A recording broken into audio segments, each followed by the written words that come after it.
മുടി ആരോഗ്യത്തോടെ വളരാൻ പ്രകൃതിക്ക് അതിൻ്റെതായ ചില രഹസ്യങ്ങൾ ഉണ്ടെന്ന് നിങ്ങൾ വിശ്വസിക്കുന്നുണ്ടോ?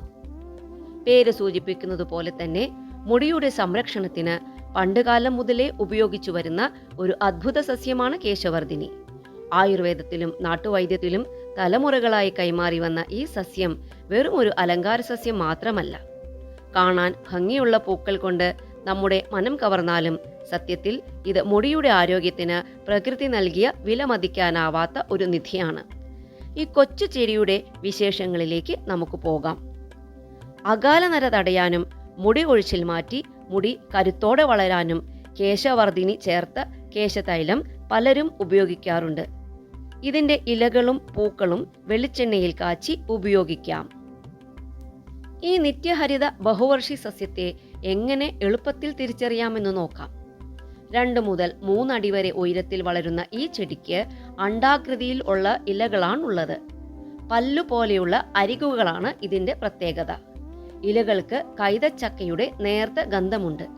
പൂക്കൾ പർപ്പിൾ നിറത്തിലോ ലാവണ്ടർ നിറത്തിലോ ഉള്ള ചെറിയ ബട്ടണുകൾ പോലെ തോന്നിക്കും. നേർത്ത നാരുകൾ പോലെ കാണപ്പെടുന്ന കുഴല് പോലെയുള്ള പൂവുകളുടെ കൂട്ടമാണ് ബട്ടണുകൾ പോലെ കാണപ്പെടുന്നത്. വർഷം മുഴുവനും പൂക്കൾ തരുന്ന ഈ ചെടിയിൽ മഴക്കാലത്ത് കൂടുതൽ പൂക്കൾ വിരിയാറുണ്ട്. നല്ല സൂര്യപ്രകാശത്തിലും ഇവ നന്നായി വളരുമെങ്കിലും തണലത്ത് ഇത് കൂടുതൽ തഴച്ചു വളരുന്നതായി കാണപ്പെടുന്നു.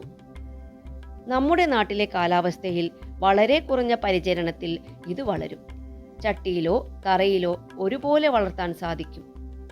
ഒരു ചെറിയ തണ്ട് മുറിച്ച് നട്ടാൽ പോലും ഇത് പെട്ടെന്ന് വേരു പിടിച്ചു കിട്ടും. വിത്തുകൾ വീണും ഒരുപാട് പുതിയ ചെടികൾ മുളച്ചു വരുന്നത് കാണാം. അതുകൊണ്ട് തന്നെ ഒരിക്കൽ പിടിച്ചു കിട്ടിയാൽ ഈ ചെടി നമ്മുടെ പൂന്തോട്ടത്തിൽ നിന്നും അത്ര പെട്ടെന്നൊന്നും നഷ്ടപ്പെട്ടു പോകില്ല. ഇംഗ്ലീഷിൽ Lark Daisy, Brazilian button flower എന്നൊക്കെ അറിയപ്പെടുന്ന ഈ ചെടിയുടെ ശാസ്ത്രീയ നാമം സെൻട്രാന്തമം പങ്ക്ടാറ്റം എന്നാണ്. അസ്റ്ററേസിയ കുടുംബാംഗമാണ്. അപ്പോൾ ഇതാണ് കേശവർധിനി. ഇത് നിങ്ങൾ ഇതുവരെ നട്ടിട്ടില്ലെങ്കിൽ തീർച്ചയായും നിങ്ങളുടെ പൂന്തോട്ടത്തിൽ ഒരിടം ഇതിനായി മാറ്റിവെക്കണം. മറ്റൊരു ചെടി വിശേഷവുമായി നമുക്ക് വീണ്ടും കാണാം.